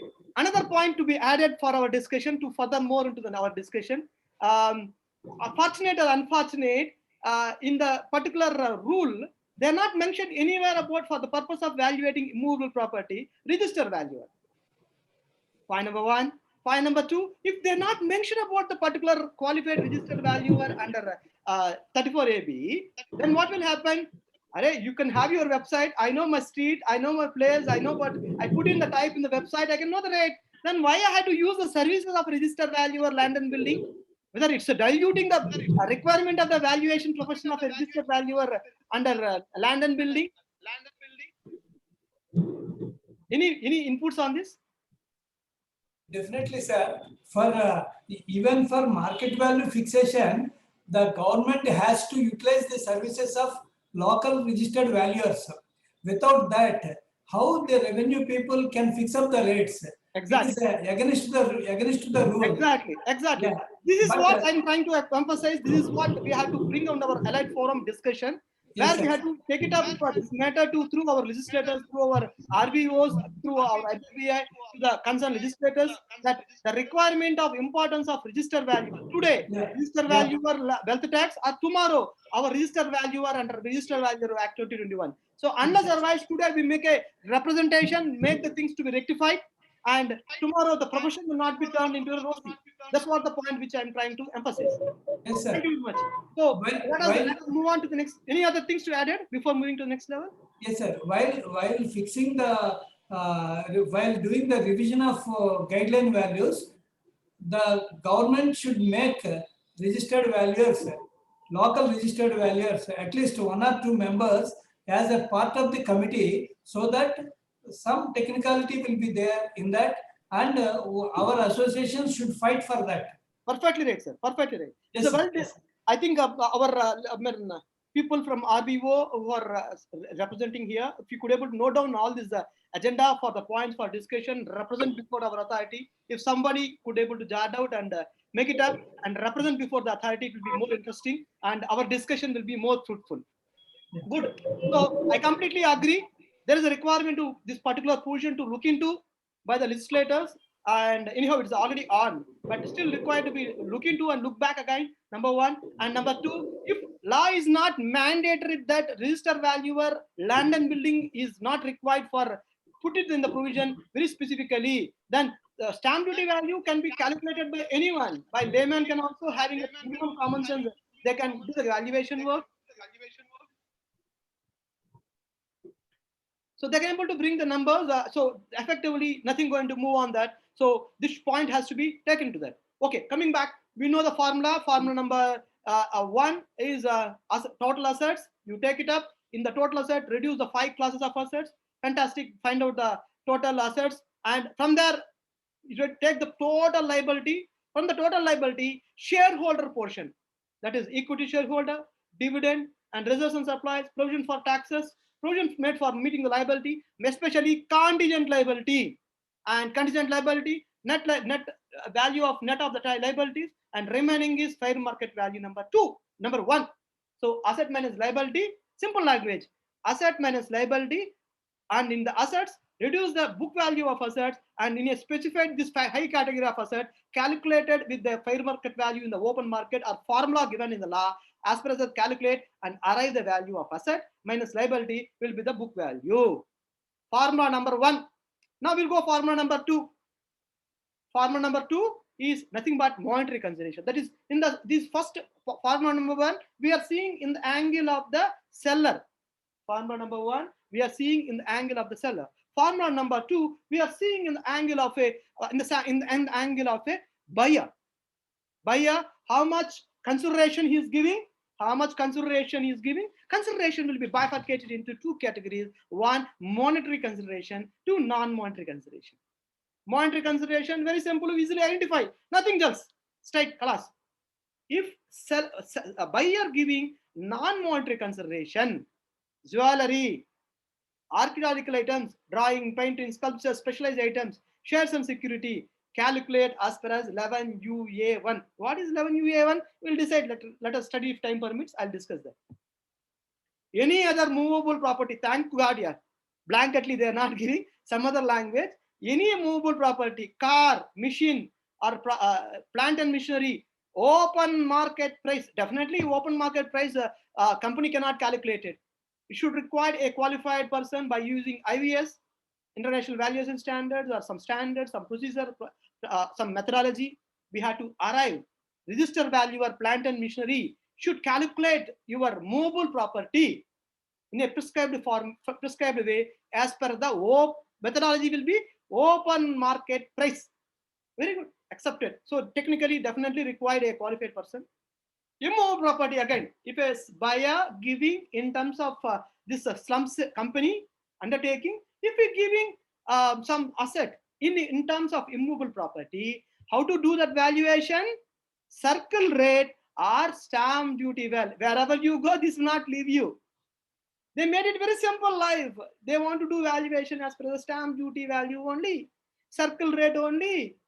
Circle rate or stamp duty value rate only. You calculate and array the values. And formula number 2.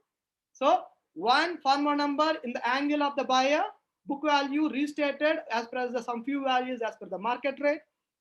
Formula number 2, consideration received in the angle of the buyer, his consideration, apart from the consideration, anything he is giving for taking this non-monetary terms, that monetary terms, how to do the valuation. So the valuation related works, two things are required. Opportunities, number 1, in the angle of the buyer.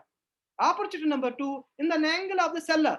So both angles, if it is a monetary, non-monetary things are there, these circumstances are there, you should be calculated as per as this particular formula.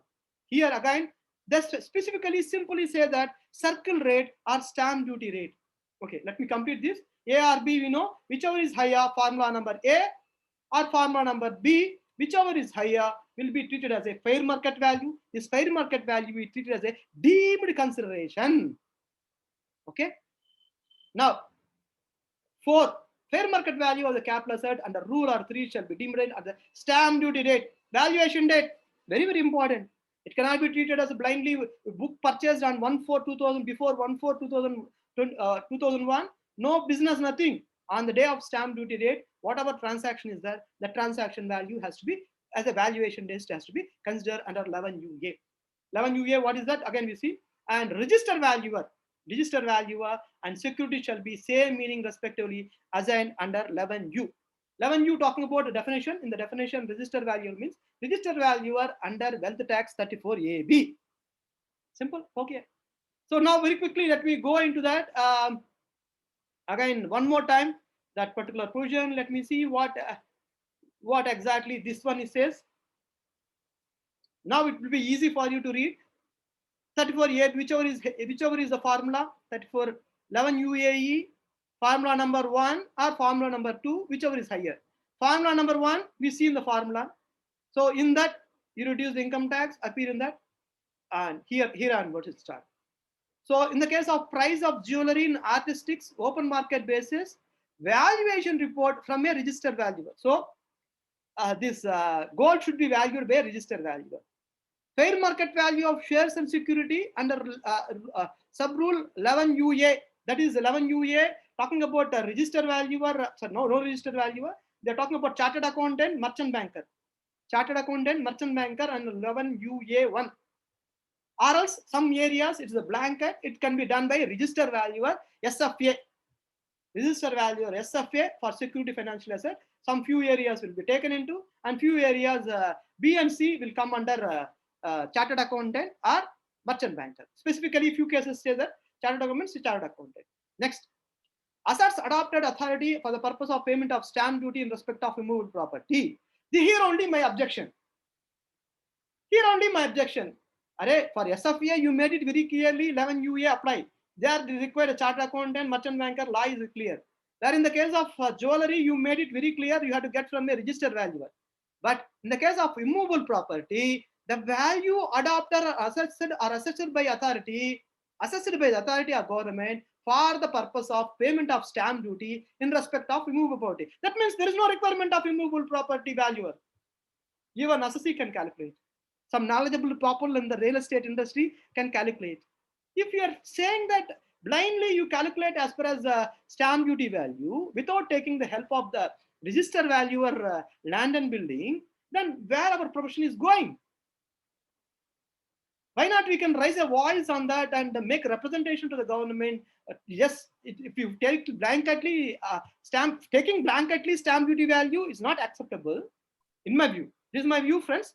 I think that is the reason I ask people, experts in the group to be value added to our discussion. Sir, I have opinion on this. Please, sir. Because for this particular city, the revenue is the jurisdiction of the states as well as undertake this UTR, whatever it is and all. That's why the central government has no direct say on that. As you said, it is the revenue being decided from time to time by the local governments. That's why they told by any authority of the government for the purpose of pay of stamp duty. Stamp duty collection is the duty of the revenue and the collection of the revenue. That's why they made this as a stamp duty card value and all. Sir, I have no objection. I have no objection for how to arrive the value. For stamp duty is the local government jurisdiction, local government authority will decide. And one more suggestion, if somebody is there noting out the points of the day, you can note down also, well, whenever revision in the local rates, the importance of local register valuers help has to be taken, a committee has to form, and local register valuer has to be taken into help, and they have to help in deciding the rate. Point number one. Point number two, what I'm trying to say, whether stamp duty value can be blindly taken 4 years back, decided stamp duty value can be treated as a fair market value today, is my question number one. Question number two, why register valuer land and building is not given important? Why you could not insist in the law that the requirement of register valuer land and building should not be included here? This is the 3 points representation which I am thinking, sir. Jainji, kindly unmute and speak. Rajat Jainji, kindly speak. Sir, this is Yogesh Chelavat. Sir, two things. You are talking about from the point of view of valuers. Number one. Number two, the government has made the rule, is my view, that they do not want to have so many of litigation and simplicity in collection of the revenue. That's why they made it simple that we will consider that whatever is the government rate decided, local government has decided for the purpose of revenue, there they will consider it there. So what you are saying that local stamp duty should be fixed by the registered valuer or valuation professional instead of government authority. No, sir. I'm not saying that. When government authority is fixing, I repeat for the confusion of the members, point 3 suggestions which are from this forum, which I can able understand from the elite crowd. Point number 1 is absolutely decision of the local government. No questions on that. There is no doubt about that. The question is here, sir, for the purpose of this slump sale. Now we are in slump sale. For collecting the stamp duty value, registration value, what are the protocols in your local government you are having? We are not going to discuss in that. That is the government discretion. My point is here, for the purpose of arriving the immovable property, fair market value for the local government, if you want to arrive, the formula you are telling blanketly don't today market 4 years back for square feet 4,000 rupees.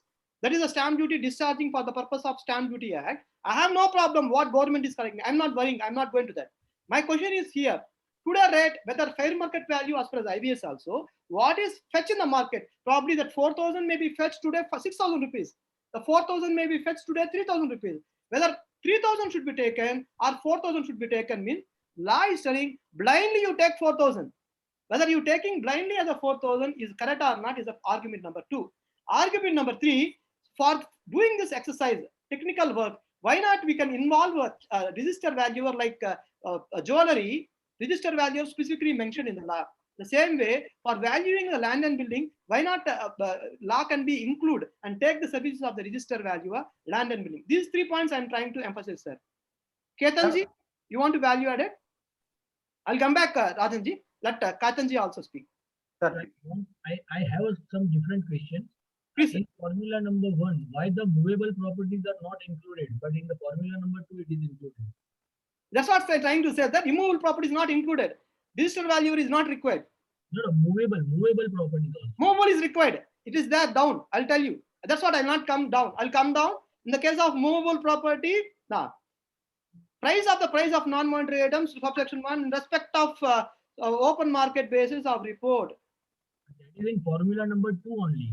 Formula 2 only. 1 is not there. Formula 1 may nahi. Formula number 1. We are talking only formula number 1. Then we'll go formula number 2. That time we'll evaluate it. Yeah, what So is the Rajiti, out sir.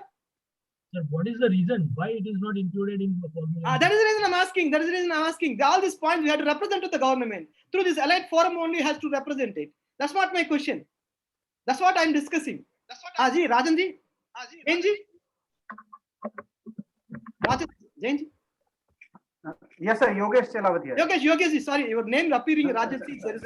Sir, there is a problem from my side. No problem.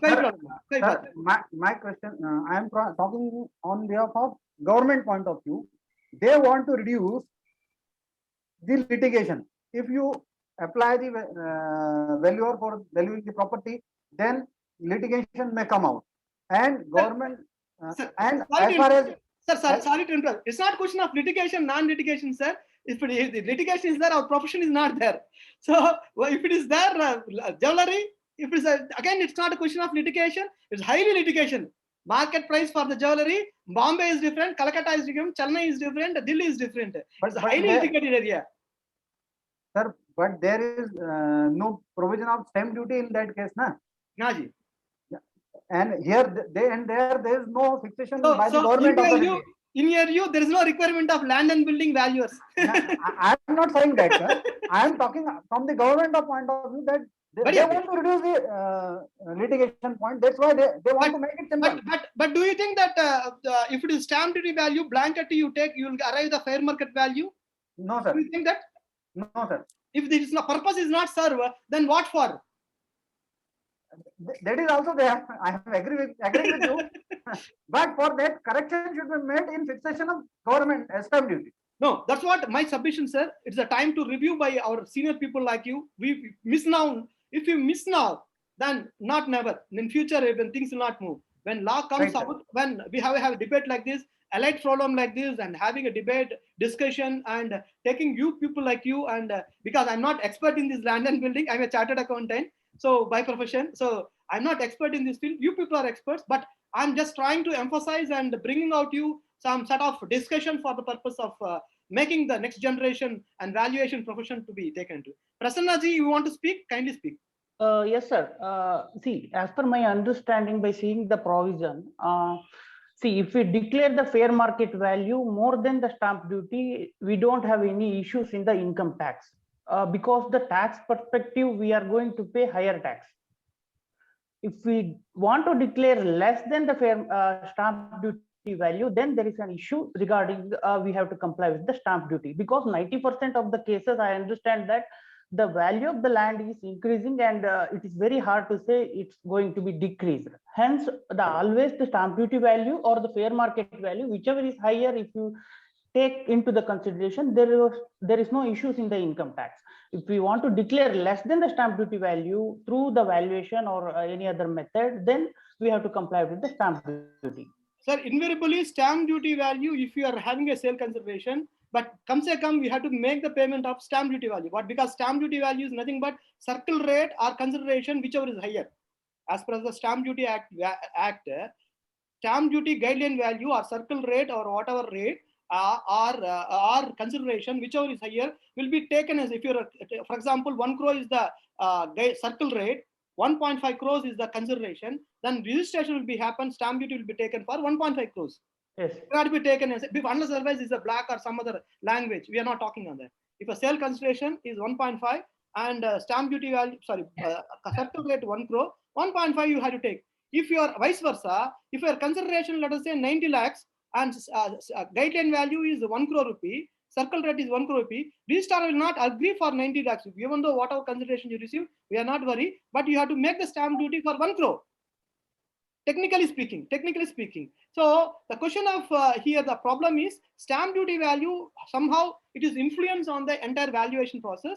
So my question is, when revision is not happen, if it is revision is happen periodically, there is no problem. But revision is not happen for a period of some quite decent time. then the question of all these problems will arise. Okay, now I'm coming to the formula number 2. Will come, sir. Remaining people also will come. I'll complete this, then we'll go for a debate, and after that we can take it up. And in the case of formula number 2, it's talking about in the case of rightly point out, in the case of in the case of immovable property, mobile property only, valuation report from a register valuer, open market. Other than immovable property, which are not referred in 11UA, I repeat, the price which non-monetary consideration received or occurring as a result of transfer appearing by property other than immovable property, that is mobile property, car, gear, mobile property, which is referred in subsection 1, not fetched in the open market on the basis of valuation report from a register value. That means register valuer, plant and machinery also required.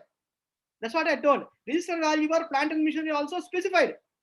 But in the case of value adopted by the authority for the purpose of payment of stamp duty in respect of immovable property, and in the case of non-monetary consideration received as a result of transfer of respect of input. Even in the case of buyer perspective also, this angle, land and building was not given as a recognition.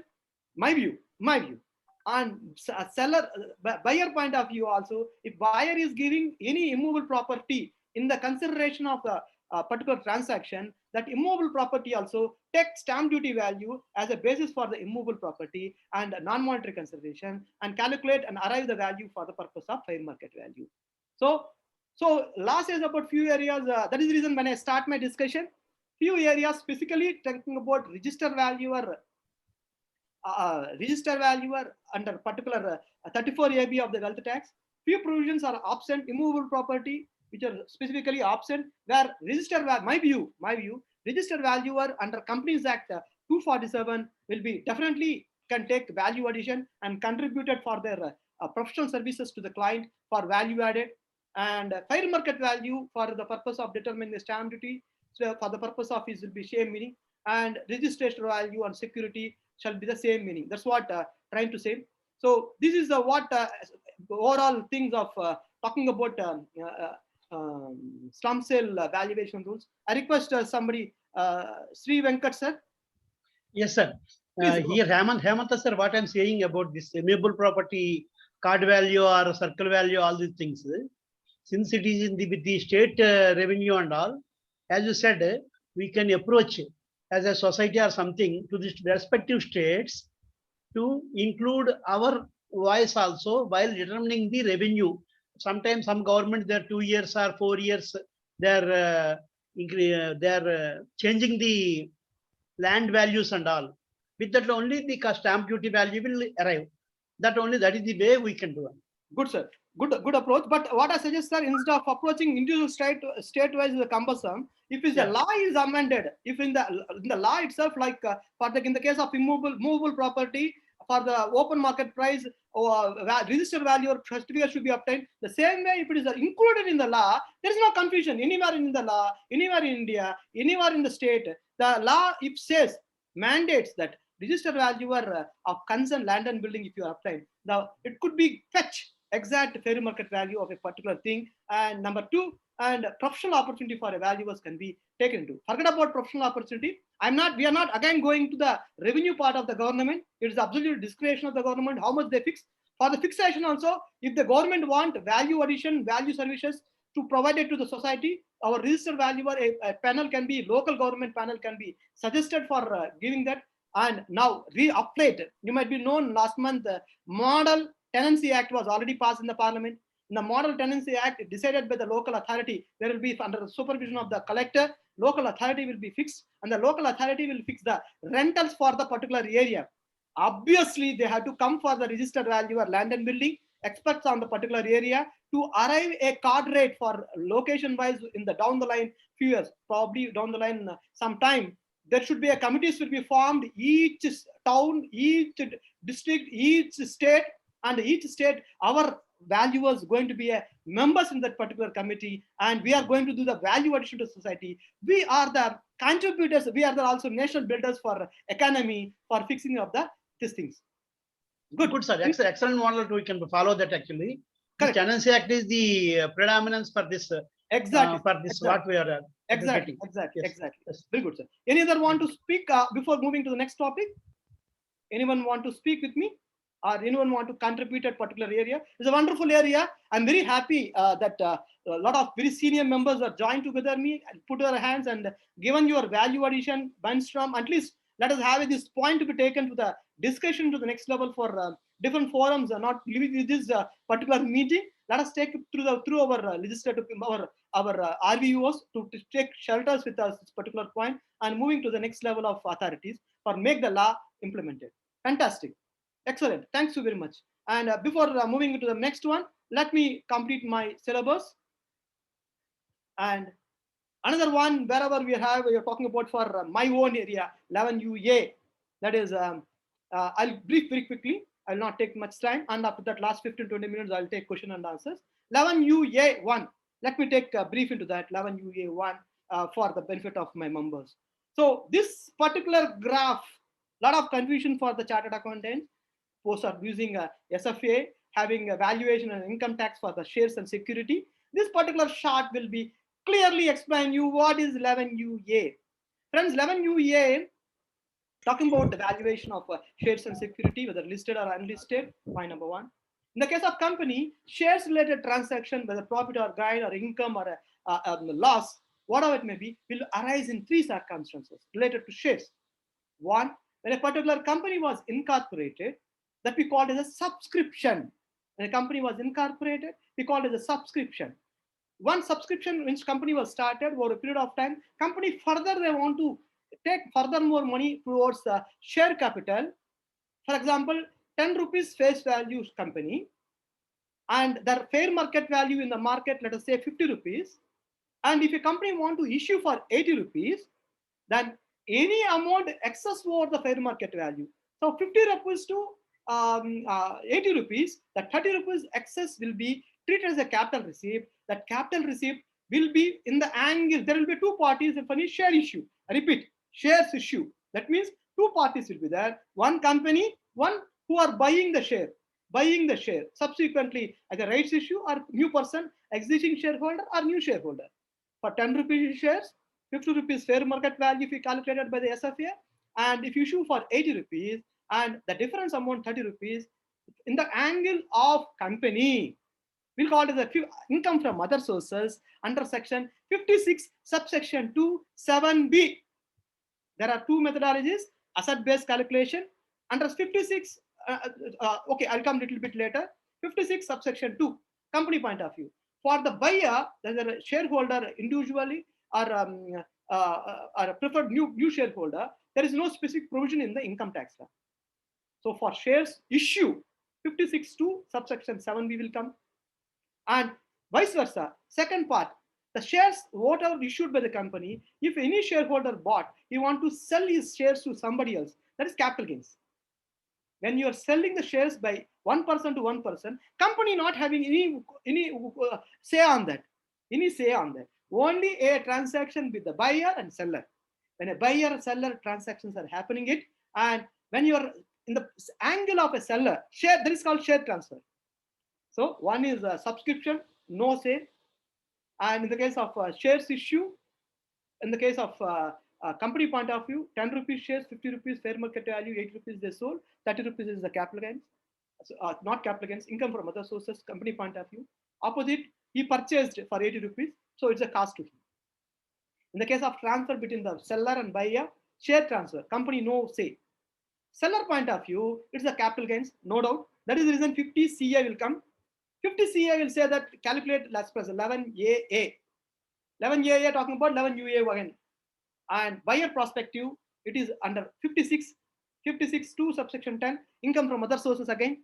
If a buyer taking the 10 rupees share, fair market value 50 rupees for 80 rupees by paying 50 rupees, then remaining excess amount short consideration, whatever he made, the transaction will be buyer point of view is income from other sources. Excess more 50,000 rupees of shares, that will be applicable. So rule again 11UA1, 11UA1, 11UA2. These are the things. In the case of foreign company, 9 subsection 1, subsection 2, we're talking about foreign companies where share transfer should be done by international valuation standard by a chartered accountant, merchant banker, that calculation. Now, I'll very quickly have a time of another 10-15 minutes. I'll look into what is 11 UA. Number of times we are talking on this. Let us understand what is 11 UA.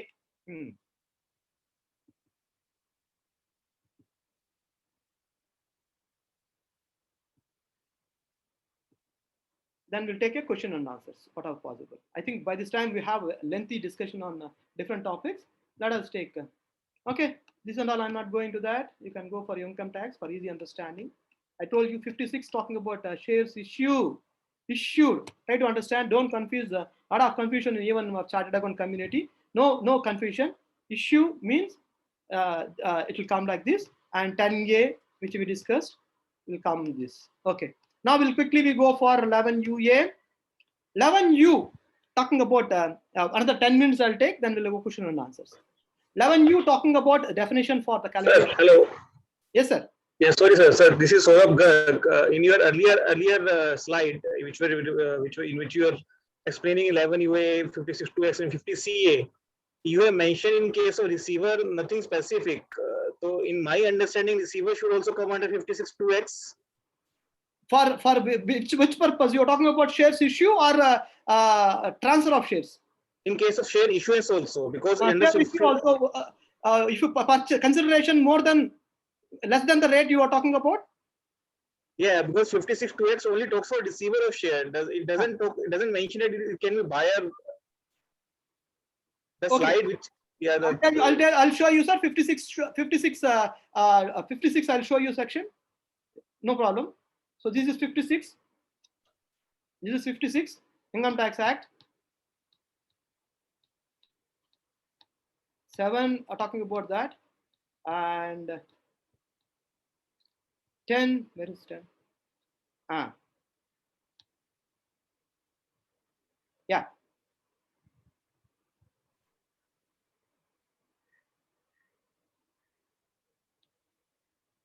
Any person received in the previous year for any some permits, it's okay. This is a general provision for the consideration of stamp duty. Okay, this is all further taken into. Any property, other amount property more than 50,000 rupees. Any trust, all these things are there. Okay, 11. I could not able to trace out exactly. So where you are trying to say if this the chart which you were showing earlier. Okay. Okay, I do think just spare your question. After finishing this, we'll take that. Again, I'll go to the chart and we have a detailed discussion on that. Sure. Okay, let me complete my question. Thank you. Okay, so you're talking about 11U. Okay, so in 11U, it is talking about the definition, basically. What is meant by balance sheet in that particular transaction? It will refer in 11UA, balance sheet date. Balance sheet date means that a valuation date. If it is not able to get a balance sheet on the day of valuation, you have to take the balance sheet date of the earliest, lastly signed balance sheet date. So lastly balance sheet date is taken as a balance sheet for the valuation purpose. So definition sections, you can read that. What is merchant banker, quoted shares, unquoted shares, register valuer.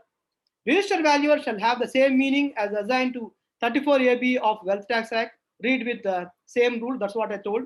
Register valuer under Wealth Tax Act 34AB is different from Register Valuer and Companies Act 247. So this definition is different. This definition is different. So here in this context, we have to register valuer means some people may be interpreted that register valuer, I am already qualified register valuer. No, register valuer under 34AB only should be interpreted. Okay, valuation date, very important. 11UA1, this is only talking about context of different provisions in the slump sale. So 11UA1 consists of A, B, C. You can have your own time to read it, but I'll give overall idea so that you can able to take it up. A talking about how to do the valuation of jewelry. 11UA having a 2 subsection.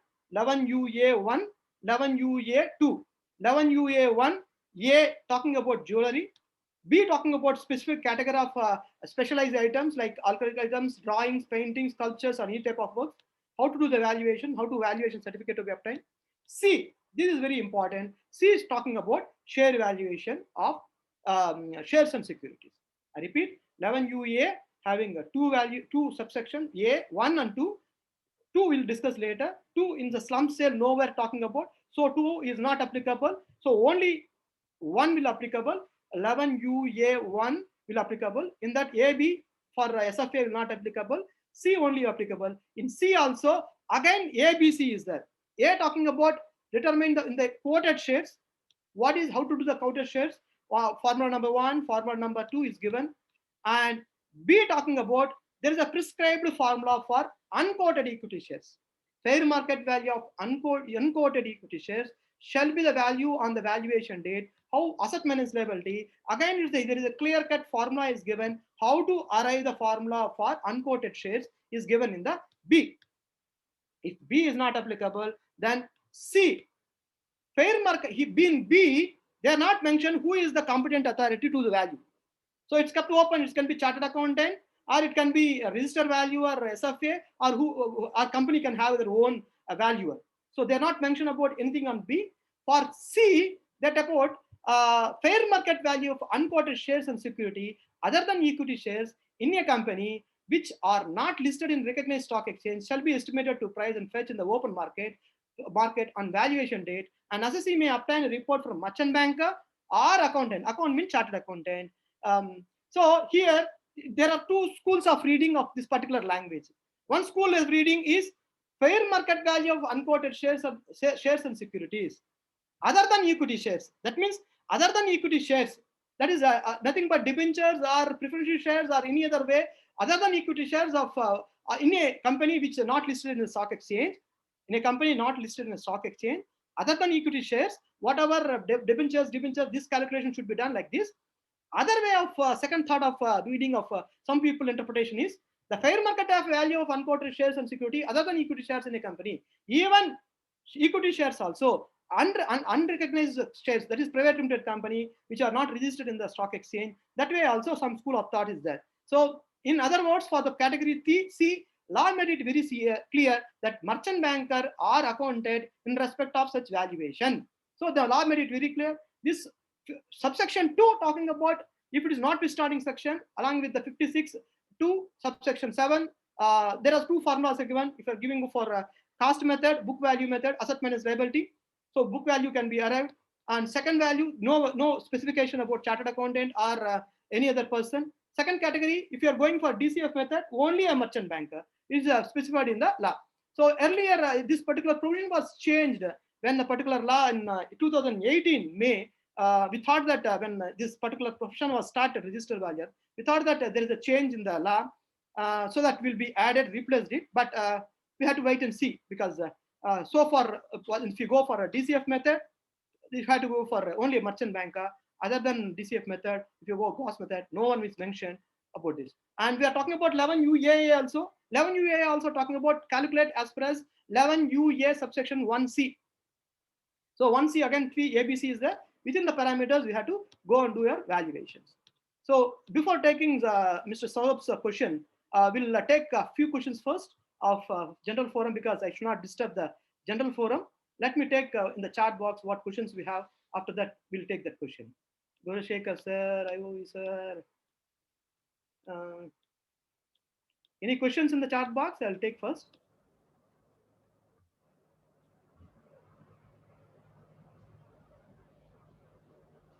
Okay.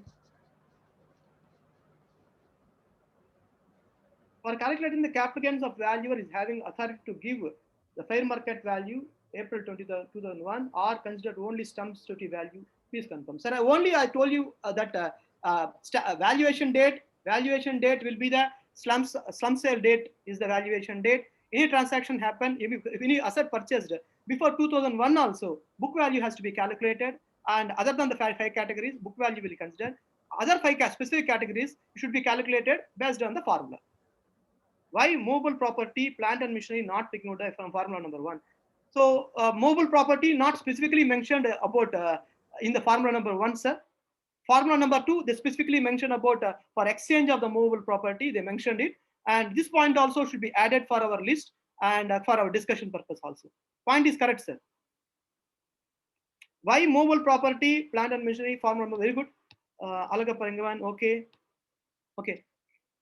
Good. I think you're right, sir. So to take over having a wonderful discussion on this, 3 points can be noted out of that. One, we see in that few areas, specifically register value or plant and machinery, and invariably both areas, land and building is not mentioned.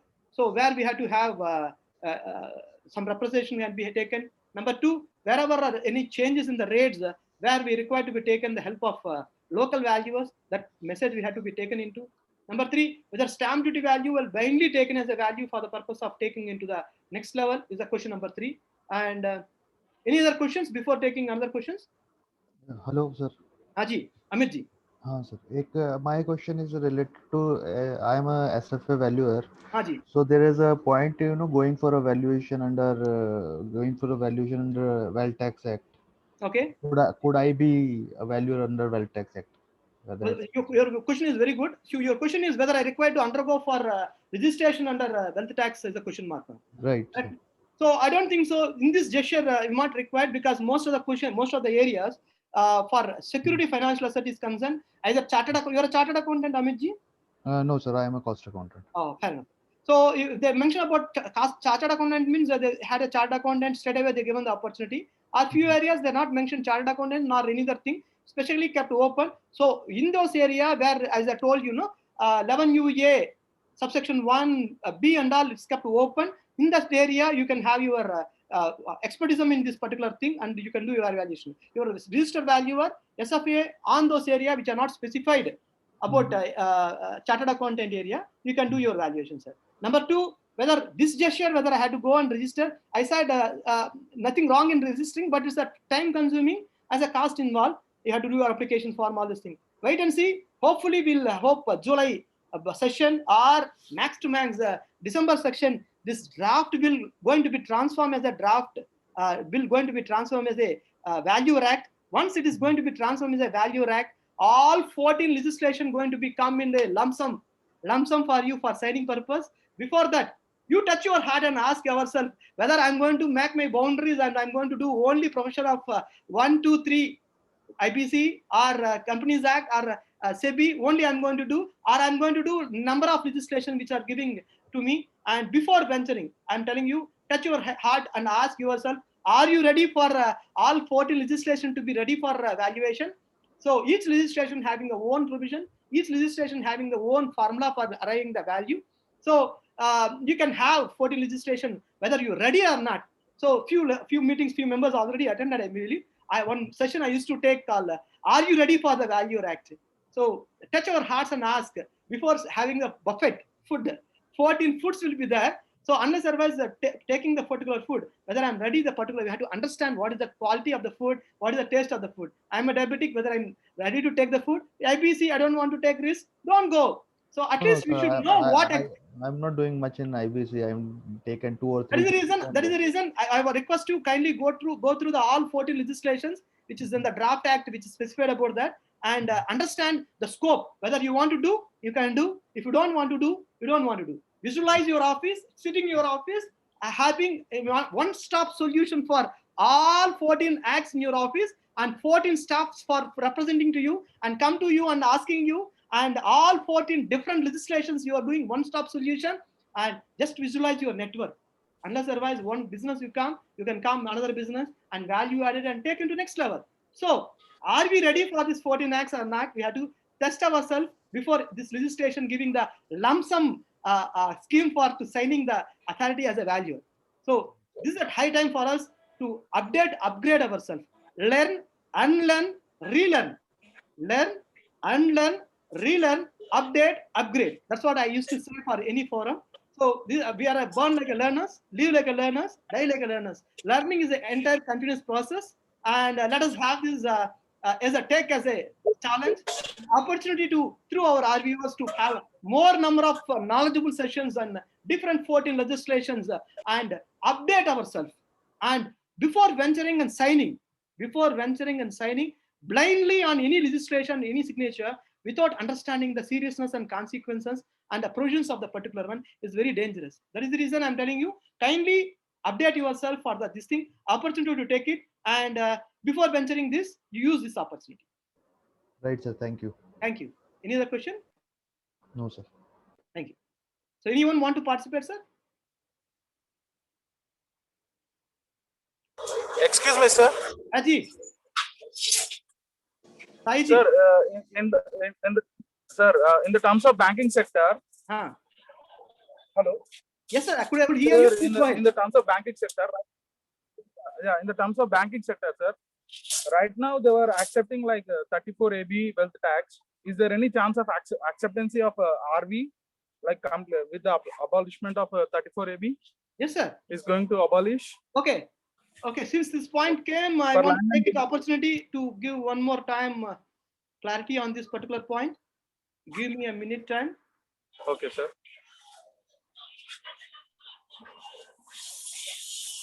So,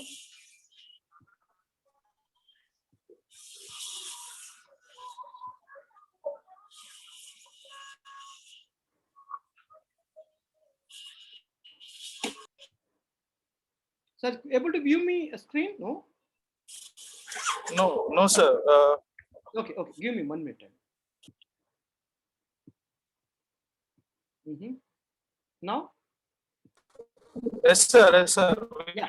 I'm able to see it, sir. Perfect. Give me a minute time, sir.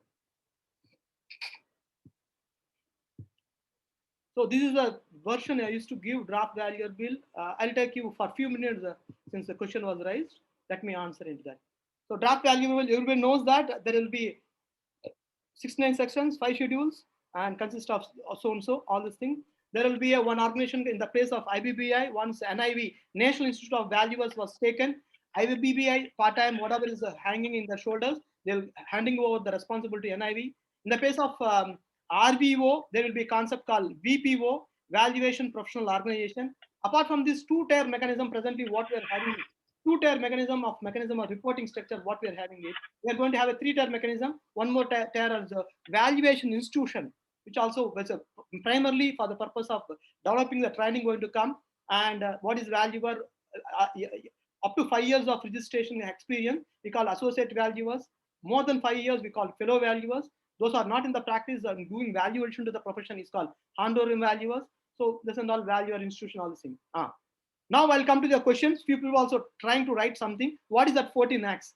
Friends, I told you chartered accountant means chartered accountant.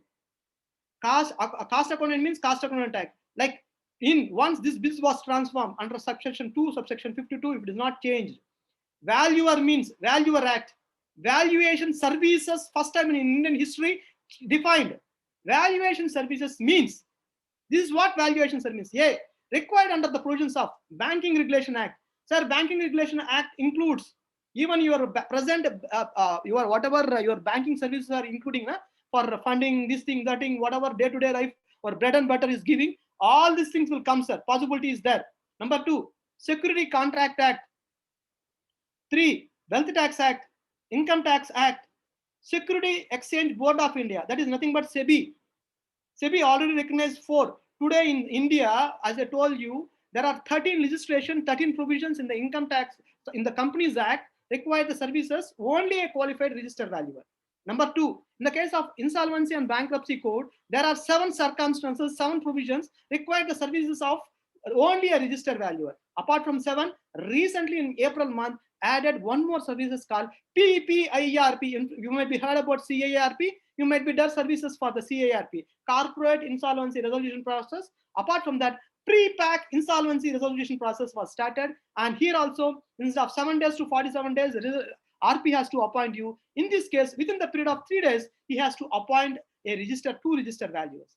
So 13 plus 7 plus 1, 21 places. Apart from that, SEBI already half late recognized the registered valuer profession in the 4 circumstances, 4 instances, 4 provisions. That means almost all 24 clauses, 24 clauses, 24 plus 1, 25 clauses mandatorily require the services of the registered valuer in India.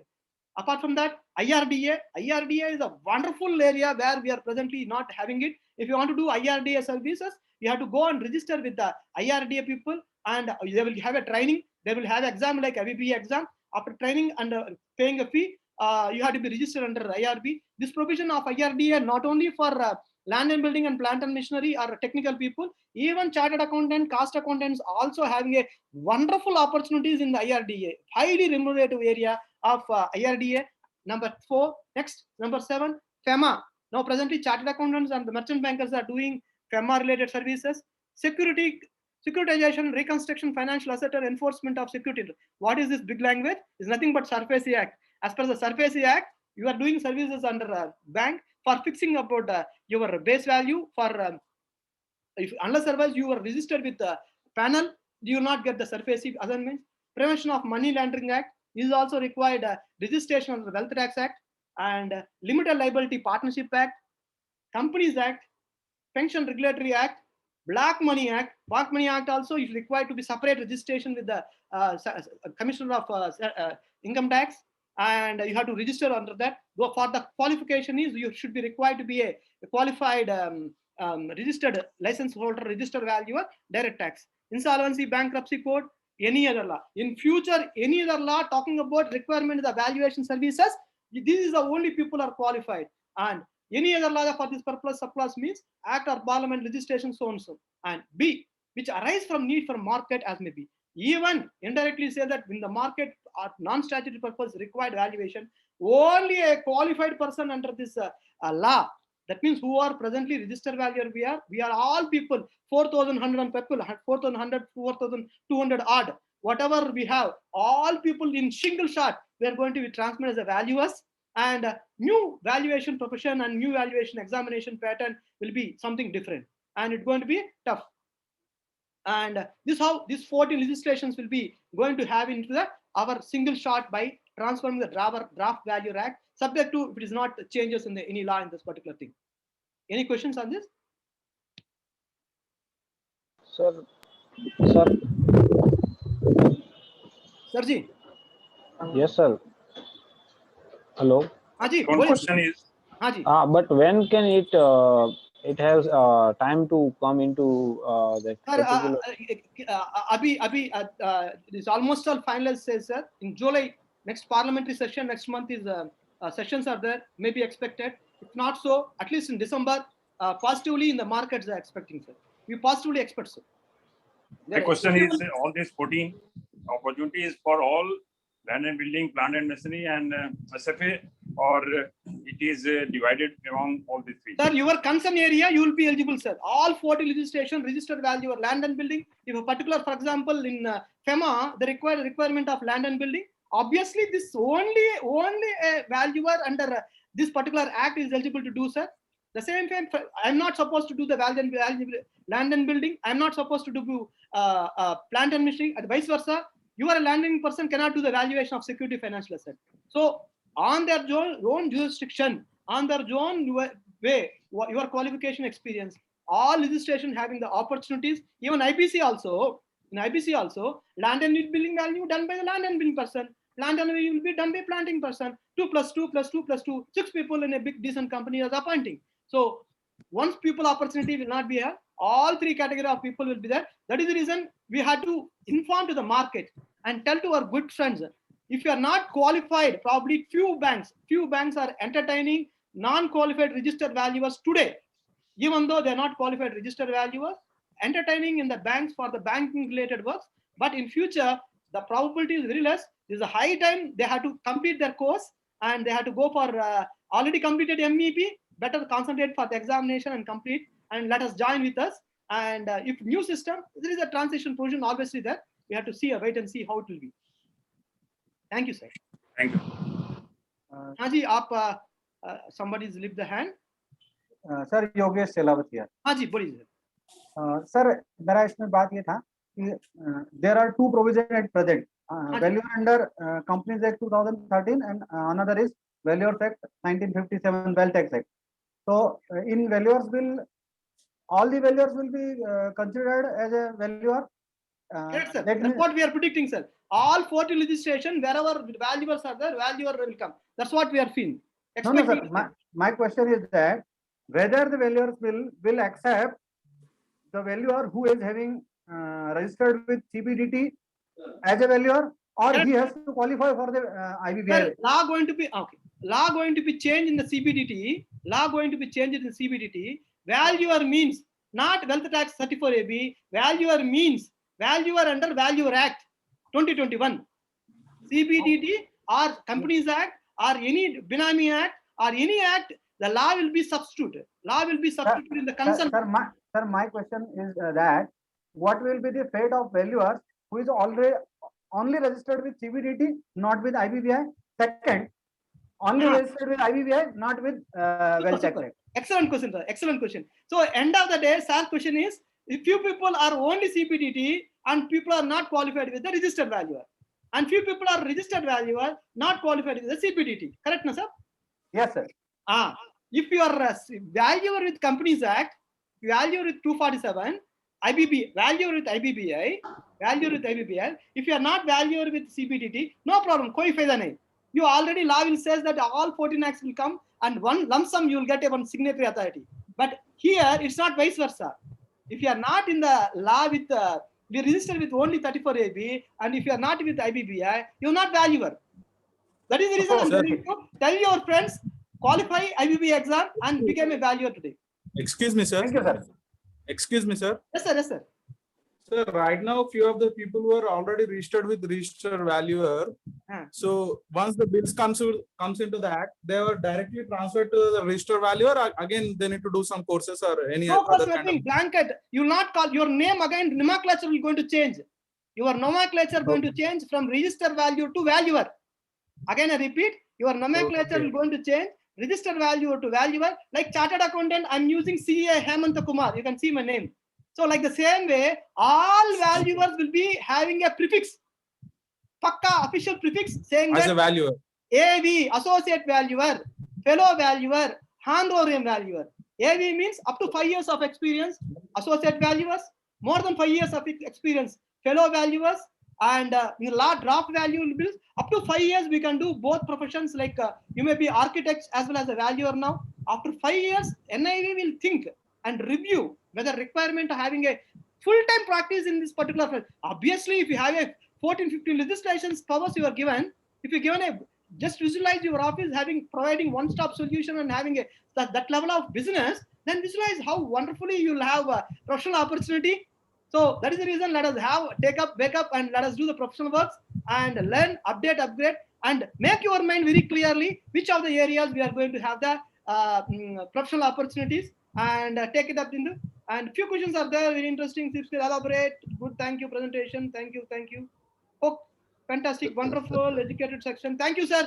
So thank you very much for this wonderful opportunity. Saurabh, if you want, I can take my number. So those who want to have it, my number 9840-7575-12, or my email ID hk@hemanta.co.in. So you can reach me, or you can talk with me anytime. I love talking with you. In fact, I will be very, very happy and register my personal thanks and appreciation for Divya Jyoti for giving this wonderful opportunity of long time. I'm really happy out of interacting with all your senior members, with 60 plus members in this Saturday. And more than all, in fact, this particular topic I given in different forums, but this is a forum where I have a personal interaction with much more, and I'm really happy and come out with some sort of discussions and some sort of recommendations, or to be at least think for thought for about the legislations what we are having it. Over to Sir, can you repeat your number, sir? 9840. Can you post the number in the chat box, sir? 9840-757512. Sir, can you post the same? Can you post it in the chat box so that we can write it? I posted in the chat box. You can see. Sir. Thank you. Namaskar. Over to organizers. Okay. So we have come to the end of a very absorbing and interesting session. Time has come for thanking everyone connected with this webinar. Thank you. At the outset, I thank very much. Thank you very much, Hemanta sir, for associating with us and taking this session. It was very interesting and very nicely taken and very systematically. Thank you very much. Thank you all participants for participating in this webinar, and I look forward to your participation in our future webinars also. I'll be looking forward for your suggestions for our future webinars and future speakers also. So please remain connected with us. Thank you very much, Sharma ji. And whatever we had a wonderful discussion during this point, somebody noted out, and the 3-4 representations through our good RVO, which we could able to initiate it to our adjudicating authority and to the next level. Our entire session will be very fruitful. So let us initiate the summers. We will be Sir, can you share the PPT, sir? Definitely, I'll share. Yes, the PPT will be shared. PPT Sir, please type your number, sir. Thank you, sir. Thank you. Please type your number in the chat session. I given my number, sir. It is not in chat box, sir. Thank you. Thank you, Madam Sarita and Kajal and Urvashi for involving this webinar. Thank you very much. Thank you, everyone. Thank you, sir. Thank you, sir.